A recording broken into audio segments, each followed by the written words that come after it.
কালকের জামাই ষষ্ঠীর মেনুটা ছিল অসাধারণ, একদম সিম্পল বাঙালিয়ানা। আর তার মধ্যে কালকের ওয়েদারটাও খুব একটা খারাপ ছিল না। আমার মনে হয় অনেক বছর পর এত সুন্দর একটা ওয়েদার জামাই ষষ্ঠীতে ছিল। হ্যাঁ, গরম তো ছিল, সেটা তো অবশ্যই, কিন্তু অনেক বছর পর আমার মনে হয় গরমটা একটু কম ছিল। যাই হোক, তার জন্য খাওয়া দাওয়াটাও করা হয়েছিল জমিয়ে। তো খাবারের মেনুটা ছিল অতিরিক্ত সিম্পল আর খুবই অসাধারণ।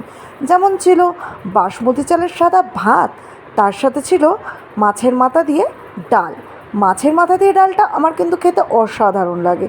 ছোটোবেলা থেকেই মাছ খুব একটা ভালো না বাসলেও মাছের মাথা খেতে আমার খুবই ভালো লাগে। বলতে পারো এটা একটা আমার খুবই প্রিয় খাবারের মধ্যে একটা।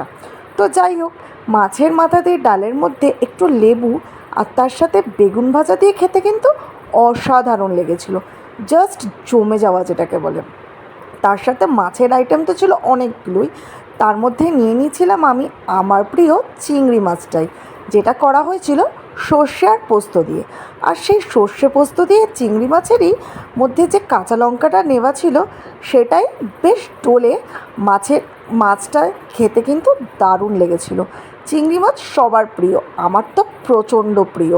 যদি এই চিংড়ি মাছটা এরকম সর্ষে আর পোস্ত দিয়ে হয়, তাহলে তো বলার কথাই নয়। আমি বাড়িতেও যখন করি তখন কিন্তু একটুখানি এক্সট্রা ভাত নিয়েই নিই, কারণ এটা আমার অতিরিক্ত প্রিয় একটা ডিশ। চিংড়ি মাছটা এরকম সর্ষে আর পোস্ত দিয়ে।